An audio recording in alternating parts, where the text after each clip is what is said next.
가운데 하나님의 은혜와 사랑이 여러분 가운데 넘치기를 소망합니다.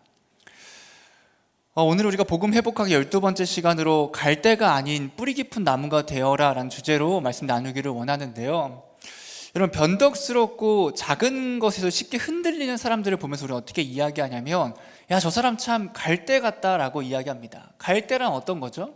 정말 작은 바람이 불어도 요동치는, 바람이 왼쪽에서 불면 그 반대쪽으로 넘어가고 오른쪽으로 불면 반대쪽으로 넘어가고, 그렇게 작은 바람에도 쉽게 왔다 갔다 하는 것이 갈대입니다. 그리고 정말 강한 바람이 불 그때에는 쓰러져서 어떻게 보면 꺾여 있는 것이 갈대다라는 거죠.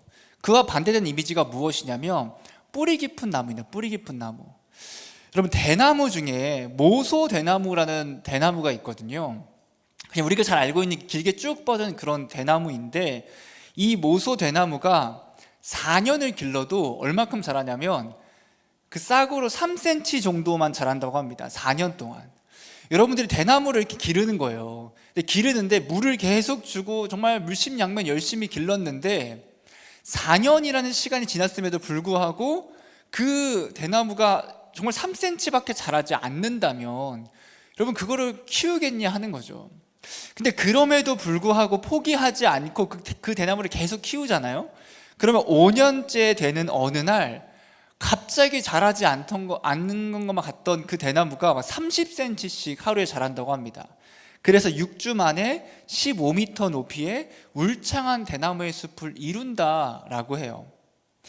이 대나무가 4년 동안 겉으로 보기에는 자라지 않는 것처럼 보이거든요. 이게 뭐 지금 자라고 있는 건가, 얘가 뭐 죽은 건가 모르는데, 그 대나무가 아무것도 안 하고 있는 게 아니라 겉으로 보기에는 자라지 않는 것처럼 보이지만 그 아래에서는 땅속 깊게 단단히 뿌리를 내리고 있고, 어느 순간 뿌리를 깊게 박으면 저 엄청난 속도로 성장한다라는 겁니다.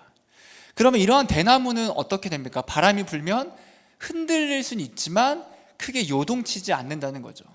그 자리에서 굳건하게 있고 쓰러지지 않고 쉽게 꺾이지 않는, 중심을 바로잡고, 왜? 뿌리가 깊게 박혀 있기 때문에 갈대와는 다르다라는 겁니다. 신앙생활 하면서도 이렇게 두 부류의 사람들을, 성도들을 볼 때가 있거든요. 하나는 갈대와 같은 성도들입니다. 그래서 작은 염려, 어려움, 슬픈 일, 힘든 일이 생기면 그 신앙이 요동쳐서 하나님을 의심하거나 쉽게 떠나버리는 그런 모습을 보일 때가 있고, 또 어떠한 세상의 유혹과 이단들의 가르침이나 우상들의 미혹이 있을 그때에 그 거짓된 가르침에 정말 쉽게 빠져버리는 그런 모습을 보일 때가 있다는 겁니다. 반대로 뿌리 깊은 나무와 같은 그런 신앙생활을 하는 성도들도 있습니다. 그들은 어려움과 슬픔과 괴로운 일이 찾아올 그때에 요동치고 흔들리는 것이 아니라 오히려 그 시간에 더욱더 하나님을 굳건하게 붙잡고 하나님께 더 성장하며 나아가는 모습을 보이고, 수많은 유혹과 거짓된 가르침과 물질과 같은 그런 미혹 가운데 있을 그때에 그 모든 것을 바라보고 흔들리는 것이 아니라 오히려 그런 것이 진리가 아님을 깨닫고 더더욱 견고히 나아가는, 견고히 성장하는 그런 모습을 보이는 성도들도 있다라는 겁니다. 여러분, 우리는 갈대와 같은 신앙생활을 하고 있습니까? 아니면 뿌리 깊은 나무와 같은 그런 신앙생활을 하고 있습니까? 오늘 본문 말씀은 저번 주의 말씀까지 이어지는 말씀이거든요. 저번 주 말씀이 어떻게 이제 끝이 나냐면, 바울이 그 갈라디아 교회 성도들을 향해서 염려하는 걸로 끝나거든요. 어떤 염려를 하냐면, 너희가 지금 이제 하나님의 자녀로서의 삶을 살아가는데 왜 다시 그 율법의 노예, 율법의 종의 모습으로 나아가려고 하느냐라고 하는 그 염려와 함께 오늘 말씀이 그 갈라디아 교인들을 향한 걱정과 사랑의 염려, 그 호소를 담고 있는 게 오늘의 말씀이다라는 겁니다. 12절 말씀에서 이렇게 이야기합니다. 형제들아, 내가 너희와 같이 되었은즉 너희도 나와 같이 되기를 구하노라. 너희가 내게 해롭게 하지 아니하였느니라. 바울이 어떻게 이야기하냐면, 내가 그 갈라디아 교회 성도들과 같이 되었다라고 이야기하거든요. 바울이 갈라디아 교회에 처음 갔습니다. 그 갈라디아 지역에 처음 가서 그들에게 복음을 전하는데, 그들을 처음 만났을 그때 바울이 어떻게 행동하냐면, 뭔가 낯을 가리거나 그들을 경계하거나 멀리하거나 점잠 빼거나 이런 것이 아니라 그들과 함께하고 그들 안으로 들어가서 그들과 같이 되었다라는 겁니다. 그들과 같이 어떻게 되었냐면 그들 입장에서 생각하고 그들과 함께 먹고 함께 말하고 함께 놀고 함께 살았다라는 겁니다. 그러니까 바울이 어떤 거를 고수했냐면 복음이라는 그 본질을 굳건하게 지키면서도 그 복음 외의 것들에 대해서는 자기가 유대인임에도 불구하고 마치 이방인처럼 행동하는 모습들을 보였거든요. 왜 그러냐면 복음이라는 진리는 명확히 지키되 그 외의 것은 본질이 아니기 때문에 충분히 그들에게 복음을 전하면서 그들에게 맞춰주는, 그들과 함께 맞추며 살아갔다라는 겁니다. 여러분, 우리는 본질과 비본질을 이야기할 때가 있는데 그 본질과 비본질을 명확히 구분할 줄 알아야 되거든요. 본질은 무엇인가? 본질은 복음입니다. 복음. 즉 하나님의 말씀이 우리의 본질이거든요. 하나님께서 우리에게 말씀해 주시는 것이 본질이고, 사실은 하나님의 말씀 외의 것들을 어떻게 보면 비본질이라고 이야기할 수 있겠죠. 그런데 우리는 때때로 이 비본질이 마치 본질인 것처럼, 본질이 아님에도 불구하고 그 비본질을 본질처럼 여길 때가 있는데, 어떤 때가 있냐면 우리가 예배를 드리잖아요. 예배할 때 신경 쓰이는 요소들이 중간중간 있을 때가 있습니다. 이런 거죠. 예배를 하는데 뭔가 찬양팀, 악기가 지금 우리는 이제 풀세션이지만 악기가 없어요. 다 없고 우리 성찬이가 혼자 통기타 치면서 찬양을 한다. 그럼 그것도 예배인가요? 아닌가요? 예배죠. 예배입니다. 그런데 어떤 사람들은 악기가 없으면 예배가 아닌 것처럼 생각하거나, 우린 정말 좋은 환경에서 예배하지만 어떤 곳은 환경이 참 열악할 때가 있습니다. 이런 마이크 하나가 없을 때도 있고, 찬양팀은 고사하고 악기 하나 없는 것도 있다는 거죠. 그런데 그렇게 열악한 환경 가운데서는 예배가 아니라고 생각하는 부분도 있습니다. 아니면 예배 중에 실수가 나올 수 있겠죠. 우리 청년부도 이제 종종 실수가 나오는데, 제가 그 방송위원회 담당이거든요. 그럼 저 항상 방송실에 제가 이제 금요 예배나 주일 일부 때 있는데 어떤 실수를 많이 하냐면 카메라 실수, 자막 실수 이런 걸 한단 말이에요. 그러면 당황스럽겠죠, 제가 실수하니까. 근데 그러다 보니까 보여요. 어쩔 수 없이 그 맡은 게 있으니까. 근데 너무 잘하고 있습니다. 우리 방송위원회 잘하고 있거든요, 청년부. 근데 그런 실수를 보면서 어떻게 생각하는 거냐면, 왜 예배 가운데 자꾸 실수를 하지? 하면서 예배 가운데 뭔가 자막, 화면 아니면 찬양이 틀리면 오늘 예배는 망했다, 오늘 예배는 실패했다라고 치부해 버린다라는 거죠. 또한 겉모습을 가지고 비본질을 본질처럼 여길 때가 있습니다. 예배를 드리러 오는데 감히 모자를 써? 여러분들에게 한 말, 모자 쓴 사람 없죠? 예배를 드리러 오는데 슬리퍼를 신어? 그런 걸 보면서 어떻게 이야기하죠? 그렇게 한 사람들을 보고 겉모습이 뭔가 바르지 않으니 믿음도 없다라고 여겨버리거나, 기도할 때 눈을 뜨거나 기도할 때 손을 모으지 않으면 마치 기도하지 않는 것처럼 여기거나, 저와 같은 사역자들이, 저희는 정장을 입잖아요. 근데 이 정장을 입지 않았을 때 그냥 주일인데 정장을 입지 않을 수도 있잖아요. 그런데 그렇게 하면 마치 사역자로서 바른 자세가 아니라고 여겨버리는, 이 모든 것들이 다 뭐냐면 사실은 본질은 아니거든요. 여러분, 성경에서 자막 틀리지 마라, 자막 틀리면 하나님께서 죽인다, 이런 말씀 있나요? 찬양 틀리지 마라, 찬양 틀리면 하나님께서 예배 받지 않으신다, 이런 말씀 있나요? 정장 입어라, 정장 입지 않으면 하나님께서 예배 받지 않으신다, 이런 말씀 있나요? 없어요. 본질이 아니고 비본질인데, 우리는 마치 비본질을 본질처럼 생각해서 비본질을 지키지 않으면 본질마저 지켜지지 않는 것처럼 생각할 때가 있다는 겁니다. 이게 뭐냐면 우리의 겉모습을 가지고 그 사람의 믿음과 구원을 판단하는 것, 그것을 율법주의라고 하는 거예요. 율법주의. 너 왜 그렇게 입고 와? 너 왜 그렇게 행동해? 너 기도할 때 왜 눈 안 감아? 너 기도할 때 왜 손 안 모아? 너 왜 틀려? 왜 실수해? 이러면서 그 사람의 겉모습을 가지고 믿음을 판단하는 것을 우린 율법주의라고 이야기합니다. 물론 비본질이 필요 없다는 게 아니거든요. 비본질도 중요할 때가 있습니다. 당연히 예배의 모든 성도들의 환경과 그들의 또한 좋은 예배를 위해서 우리는 최대한 더 잘해야죠. 당연히 열심히 해야죠. 그런데 그 모든 것들이 왜 필요한가? 여러분, 그걸 명확히 해야 됩니다. 왜 필요한가? 왜 우리는 예배 시간에 바른 모습으로 있으라고 하는 걸까? 왜 예배 가운데 어떠한 사람들이 보기에 좀 불편한 모습을 하지 말라고 하는 걸까?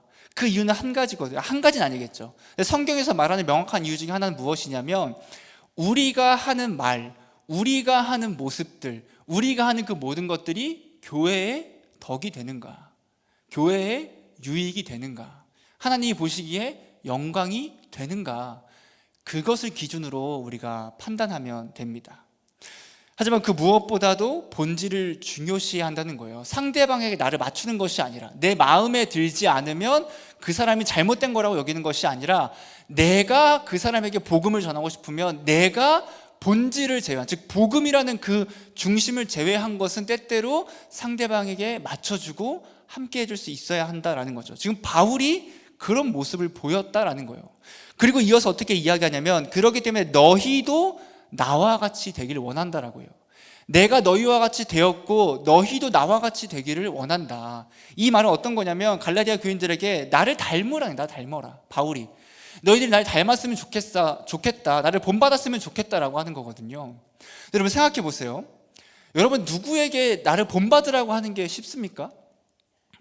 쉽지 않아요. 누가 대답해 주셨는데 쉽지 않아요. 여러분 쉽지 않아요. 여러분 지금 옆 사람에게 생각해 보세요. 이따 그 모임 때 질문 있는데, 나의 모습 중에 그 사람이 본받았으면 하는 걸 이야기해 보라는 거거든요. 여러분 지금 고민하시고 이따 모임 때 얘기하십시오.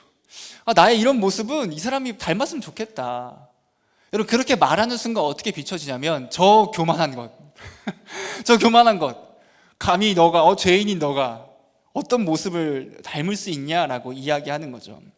여러분 진짜 웬만큼 귀감이 되는 삶이 아니면 사실은 그 사람을 본받는다, 닮는다 쉽지 않습니다. 그럼 바울도 지금 교만한 건가? 나 좀 닮아라고 하는 그 바울이 자기가 대단하기 때문에, 의롭기 때문에 나의 이 똑똑함을, 이 의로움을 닮아라고 하고 있는 건가? 그럼 그렇지 않습니다. 바울이 닮으라고 하고 있는 건 뭐냐면, 그의 정말 진정성 있는 신실한 믿음과, 그리고 그 믿음과 함께 나타나는 복음의 삶, 그 믿음과 삶을 가지고 나아갈 그때에 그 중심은 무엇이냐면, 바울 자신이 내가 그리스도를 믿고 따르는 나의 모습과 같이 너희들도 나의 그 그리스도를 따르는 모습을 본받아서 거짓 형제들을 따르는 것이 아니라, 너희도 그리스도를 따르라 라고 이야기하고 있는 겁니다. 나의 어떠한 대단함과 위대함을 따르라는 것이 아니라, 그리스도를 믿고 따르는 나를 본받아서 너희도 거짓 형제들이 아니라 그 그리스도만을 믿고 따르라라고 이야기해주고 있는 게 이 바울의 이야기입니다. 여러분 바울은 흔들리는 갈대가 아니라 진짜 뿌리 깊은 나무였어가지고, 그의 믿음은 충분히 많은 사람들에게 귀감이 됐고, 그가 충분히 그 갈라디아 교회 성도들에게 나의 믿음과 나의 그 복음의 삶을 따르라고 이야기할 수 있을 정도였다라는 겁니다. 이제 바울은 갈라디아 교인들과 처음 만났을 때를 이야기합니다. 13절부터 보면 갈라디아 교인들은 처음 바울과 만났을 때 바울에게 매우 잘했던 걸로 보여요. 13, 14절 제가 읽어드릴게요. 내가 처음에 육체의 약함으로 말미암아 너희에게 복음을 전한 것을 너희가 아는 바라. 너희를 시험하는 것이 내 육체에 있으되 이것을 너희가 업신여기지도 아니하며 버리지도 아니하고 오직 나를 하나님의 천사와 같이 또는 그리스도 예수와 같이 영접하였도다 라고 이야기합니다. 바울이 처음 갈라디아 그 교회 이 지역에 갔을 때에 바울에게 육체의 약함이 있었거든요. 이 약함은 무엇이냐면, 그가 가지고 있는 질병 중 하나였는데, 그게 정확히 어떤 병인지는 우리가 알 수는 없습니다. 근데 중요한 건 뭐냐면, 바울에게 병이 있었고 그 병으로 말미암아 분명히 불쾌하고 보기 흉한 증상들이 바울에게 나타났다는 거예요. 그래서 이 갈라디아 교회 성도들이 처음에 바울을 보았을 그때에 그를 충분히 업신여기거나 멀리 할 수 있었음에도 불구하고, 상당히 불쾌하고 더럽게 여길 수 있었음에도 불구하고 어떻게 하냐면, 그를 업신여기지 아니하고 그를 멸시하지 아니하고 그를 버리지 않고 오히려 하나님의 천사와 같이 또는 그리스도 예수와 같이 그를 영접하였다. 그와 함께 하였다라는 거거든요. 여러분 이 모습은 자칫 잘못하면 마치 바울을 향한 우상화처럼 보일 수 있습니다. 어떻게 인간에게 예수님처럼 할 수 있지? 바울이 신성시 여긴 건가? 그게 아니라, 지금 이 갈라디아 교회 성도들을 바울을 어떻게 생각하냐면, 그의 사도로서의 권위를 존중하고 있었고, 이 사람은 예수 그리스도가 보낸 사람이라는 그 존경과 그 인정 아래에서 그를 사랑했고 그를 영접했고 그를 배려하는 마음으로 나아갔다라는 겁니다. 지금 바울과 그 갈라디아 교회 성도들은 매우 친밀하고도 서로 사랑하는 그런 관계였음을 이야기해주고 있는 거죠. 여러분, 이 갈라디아 교인들의 마음을 생각하며 그 모습을 생각하며 바울이 어떤 마음이었을까를 많이 고민해 봤어요. 여러분, 누군가에게 넘치는 사랑을 받은 적이 있습니까? 어떤 그 단체나 집단에 대해서? 제가 이 말씀을 묵상하며 언제가 떠올랐냐면, 제가 처음 사역할 때, 제가 언제 처음 사역했냐면 제가 23살 대학교 2학년 12월에 기억이 나요. 처음 사역을 시작했거든요. 23살 있잖아요. 여러분, 그 나이대에 제가 처음으로 교회에 가서 전도사 사역을 시작했거든요. 2년 동안 그 교회 사역을 했습니다. 지금 생각하면 제 첫 사역이었기 때문에 너무 부족했었고, 뭐 설교나 여러 가지 방면에서 너무 부족했고, 또 너무 어렸던 저를 그 당시에 성도님들이 너무 사랑해주고 존중해주고 저를 챙겨줬었거든요. 제가 처음에는 유치부와 중고등부를 같이 맡았습니다. 작은 교회는 원래 이렇게 2개씩 맡거든요. 그러니까 중고등부를 맡고 유치부를 같이 맡았는데, 그 당시에 교사 선생님들이 계셨는데 다들 나이가 이제 50대 이상이신 분들이었고, 저는 이제 23살, 20대 초반이었고, 근데 지금 생각하면 그분들이 저보다 나이가 훨씬 많았는데 저를 너무 잘 배려해 주시고, 제가 뭘 하자 그러면 되게 열정적으로 같이 해주시고 되게 잘 따라 주셨던 그 생각이 있습니다. 그리고 거기에는 장로님 2분이 계셨는데 너무 인격적이시고 인자하시고 또 열정적이셔서 제가 저 멀리에 있어도 장로님이 먼저 저에게 인사를 해주셨어요. 저랑 거의 40살 거의 차이가 났음에도 불구하고 지금 생각하면 어떻게 그럴 수 있을까 했을 정도로 그분들이 저를 상당히 배려해주고 존중해 주셨고, 집사님과 권사님들도 얼마나 잘 챙겨주셨는지. 제가 자취를 했거든요. 자취를 하다 보니까 반찬 이런 게 없잖아요. 제가 설교 때 그때 너무 이렇게 미련하여서 그 아이들 이제 중고등부 설교를 하다가 장난치려고 그런 얘기를 했어요. 그 사도행전에 서로 떡을 떼고 막 음식을 나누고 이게 자기의 것을 나눠서 필요한 걸 채워줬다.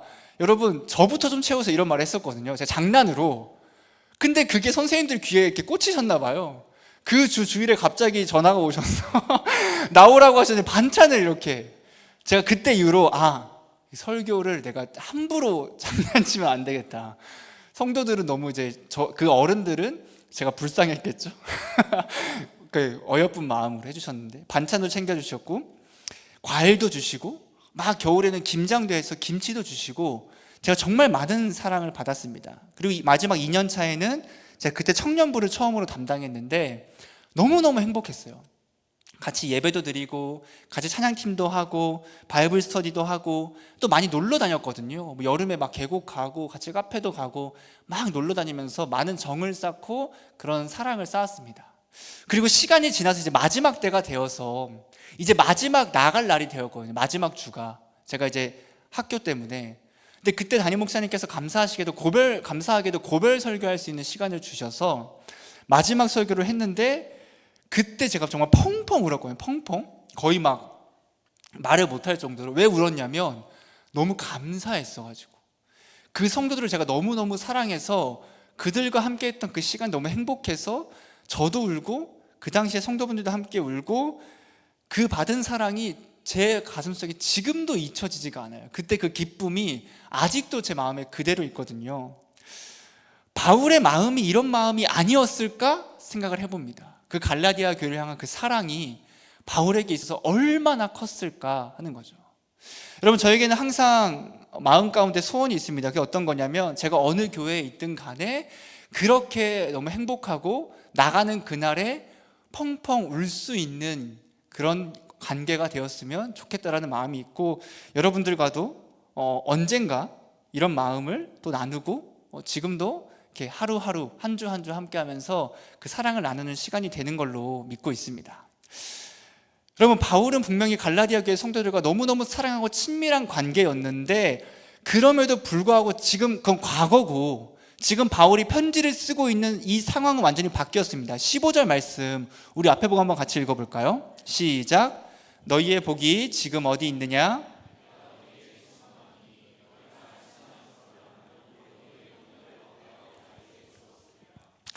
바울은 지금 너희의 복이 어디 있느냐를 할 그때 이 복이 우리가 알고 있는 물질의 복이 아니라 이 의미가 행복, 축복의 의미거든요. 그러니까 이런 의미입니다.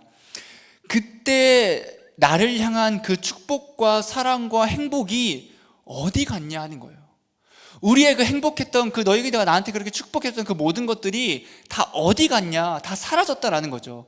그냥 몸이 멀어져서 무관심해진 것이 아니라 갈라디아 교인들이 얼마나 바울을 원래 사랑했는지 바울이 그 병으로 인해서 시력에 좀 이상이 생겼었던 것 같아요. 그래서 말씀에 보면 눈이라도 빼어 주고 싶었다고 하거든요. 자신들의 눈을 빼서 바울에게 주고 싶을 정도로 바울을 사랑했는데 이제는 그런 바울을 원수로 여깁니다. 16절에 이렇게 이야기합니다. 그런즉 내가 너희에게 참된 말을 함으로 원수가 되었느냐. 그들은 바울을 어떻게 보고 있냐면 자신들의 해악을 끼치는 원수로 지금 대하고 있다는 겁니다. 왜 원수처럼 생각할까? 바울이 뭘 잘못했길래? 그렇게 사랑했던 바울이 뭘 잘못했길래 그럴까? 그들에게 참된 말을 함으로 원수를 여기네요. 참된 말을 함으로. 여러분, 참된 말은 이런 겁니다. 바른 말을 전해서 핵심을 찌르는 그 진리를 전하고 그들을 꾸짖고 그들에게 복음으로 돌아오라는 그 바른 말, 그 훈계를 들음으로 말미암아 그들이 바울을 사랑했었음에도 불구하고 이제는 한 명의 원수처럼 대한다라는 겁니다. 그럼 바울의 메시지가 바뀌었을까요? 그 처음에 바울의 말씀과 지금의 바울의 말씀이 달라졌을까요? 똑같습니다. 달라진 게 없어요. 누가 달라졌냐면 갈라디아 교회 성도들의 마음이 달라졌어요. 그들이 이제는 바울을 사랑하는 것이 아니라 원수로 여기고 있습니다. 여러분, 갈라디아 교인들이 왜 이렇게 변한 걸까? 어떻게 천사와 같이 그리스도와 같이 그 영접했던 사랑했던 그 바울을 어떻게 원수처럼 대할 수 있을까? 그 이유는 그들이 그 거짓 형제들의 영향 아래 놓인 결과가 바로 이런 모습이다라는 겁니다. 17절 말씀에 이렇게 이야기합니다. 그들이 너희에게 대하여 열심 내는 것은 좋은 뜻이 아니요 오직 너희를 이간시켜서 너희로 그들에 대하여 열심을 내게 하려 함이라. 그 갈라디아 교회에 가만히 들어온 그 거짓 형제들이 있었잖아요. 그들이 어떻게 하냐면 열심을 낸다네요. 열심을. 근데 열심히 낸다는 게 어떤 뜻이냐면 아첨한다라는 의미였어요. 아첨한다.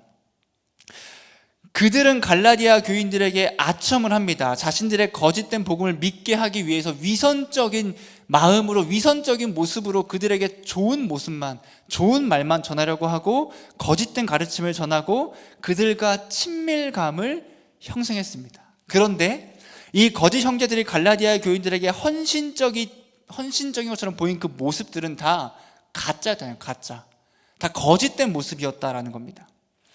이 거짓 형제들의 진짜 동기는 무엇이냐면 그걸 통해 바울과 갈라디아 교회 성도들을 이간질시키고 그 내부 안에서도 서로 이간질시켜서 결국은 그 사람들이 자신을 따르게 하기 위해서, 그러니까 그리스도를 따르는 게 아니라 그 유대주의자들은 자신을 따르게 하고자 그들에게 아첨하고 위선을 보이고 이간질했다라는 겁니다.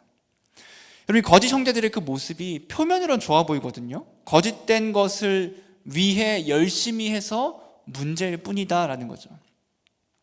그들은 갈라디아 교회 성도들을 이간질시키고 그 안에서도 서로 이간질시키면서 거짓된 복음을, 그 다른 복음을 계속 전했습니다. 여러분, 이 거짓 형제들과 비슷한 모습을 한 사람들이 우리가 잘 알고 있는 그 신천지랑 진짜 비슷하거든요. 여러분, 제가 신천지를 종종 이야기하지만 그들은 진짜 열심히 해요. 정말로. 여러분, 그렇게 생각하잖아요. 아니, 어떻게 저 사람들의 그 잘못된 말, 그 말도 안 되는 말을 듣고 속을 수 있지? 어떻게 빠질 수 있지라고 하면서 사실은 그곳에 들어간 사람들을 되게 미련하게 여길 때가 있거든요. 그런데 그 가르침만 한다면 그들에게 쉽게 빠지지 않을 수 있습니다. 근데 중요한 건 뭐냐면 그들이 그 열심으로 말미암아 그 전도하려는 사람들과 친밀감을 형성해요. 친밀감. 어떻게 형성하냐면 신뢰를 쌓는데 그 전도할 사람 한 명을 딱 잡아요. 잡고 이 사람을 이제 연구합니다. 몇 명이 거의 10명 가까운 인원을 붙여서 연구해요. 이 사람이 뭘 좋아하는지, 이 사람이 뭘 싫어하는지, 어떤 성격인지, 어떤 취향인지, 어떤 사람과 잘 맞는지, 심지어 이성을 좋아하는지 동성을 좋아하는지, 그런 걸 다 연구한 다음에 그 사람에게 맞는 사람을 붙입니다. 붙이고 끝나느냐? 그렇지 않죠. 이제 붙이면 시작하는 거예요. 오늘 성찬이를 제가 저희 동료로 삼아서 제가 2단이라고 생각해 봅시다. 성찬이를 제가 딱 집었어요. 그러면 성찬이를 매주 만나요. 매주 만나서 뭘 하냐? 밥을 사주고, 차를 사주고, 커피를 사주고, 그리고 성찬이가 좋아하는 것들이 있을 거 아니에요?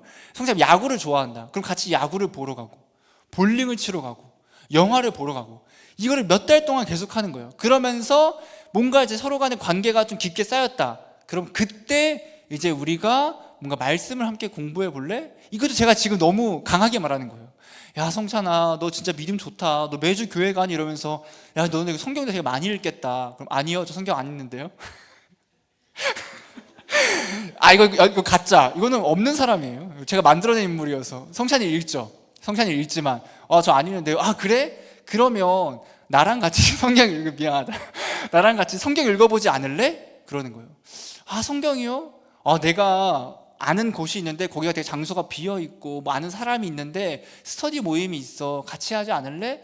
그럼 왜 거부 못하냐면 너무 관계가 깊게 쌓여서 내가 이렇게 많이 얻어먹고 이렇게 우리가 사이가 좋은데 좀 죄송하다 하는 마음으로 말씀을 듣게 되고 그걸 시작으로 신천지에 빠지게 되는 거거든요.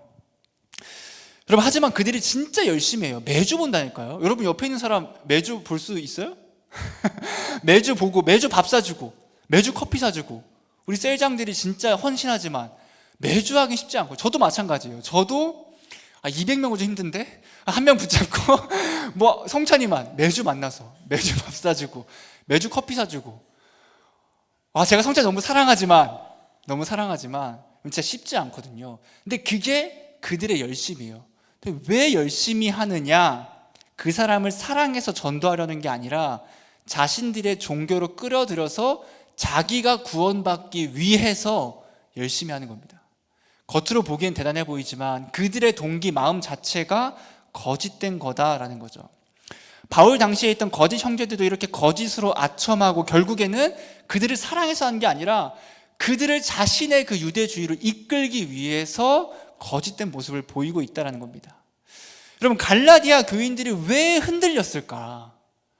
그들이 분명히 바울을 사랑했고 바울을 그리스도나 천사처럼 영접했음에도 불구하고 복음을 들었음에도 불구하고 왜 그들이 바울을 원수처럼 생각하고 오히려 똑같은 복음을 들어도 이제는 듣지 않으려고 하는 걸까? 그들의 뿌리가 깊지 않았기 때문에 그런 거 아닐까요? 그들의 신앙의 뿌리가 너무너무 갈대와 같기 때문에 그렇지 않았을까요? 우리가 신앙생활 하면서 많은 중요한 것들이 있습니다. 찬양도 중요하고 환경도 중요할 수 있고 시설, 기도, 사랑, 인간 간의 관계, 여러분 다 중요하죠. 다 중요하죠. 그런데 진짜 우리의 뿌리는 무엇이냐면 말씀이에요. 말씀. 여러분, 하나님의 말씀. 여러분, 말씀이 없으면 바람에 흔들리는 갈대와 같습니다. 찬양도 기도도 관계도 그 모든 것들은 다 말씀을 중심으로 해야 돼요. 여러분, 하나님의 말씀이 깊게 뿌리 내려 있지 않으면 세상 염려와 우상과 두려움과 거짓된 가르침에 쉽게 미혹됩니다. 흔들리게 돼요. 그런데 말씀이 우리 삶에 깊게 뿌리 내려 있으면 우린 달라집니다. 어려움이 찾아오죠? 그럼 말씀이 깊게 내려가 있으면 이렇게 생각합니다. 나에게 왜 이런 어려움이 생겼을까? 라고 고민한 이후에 하나님이 나에게 어떤 연단을 하시는 걸까? 그분의 뜻이 무엇일까?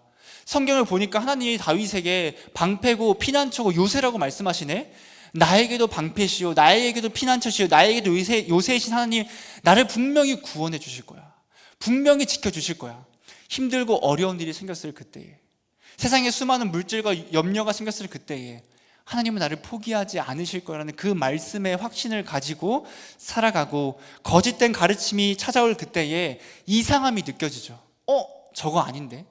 저거 잘못된 말씀인데? 그 말씀의 뿌리가 깊게 있으면 우리가 갈대처럼 흔들리는 것이 아니라 뿌리 깊은 나무처럼 그 중심을 바로 잡고 나아갈 수 있다라는 겁니다. 여러분, 감정으로 신앙생활 하지 않길 바랍니다. 추론으로 신앙생활 하지 마세요. 뭘 믿지? 그냥 뭐 믿어. 그냥 뭐 하나님이라는 분? 그분이 누군데? 그냥 뭐 창조하셨다는데? 왜 믿는데? 그냥 뭐 믿으라고 하니까. 이런 추론, 감정, 뭐 막 마음이 뜨겁다, 이런 것이 아니라 우리의 그 믿음의 기준은 말씀입니다. 말씀.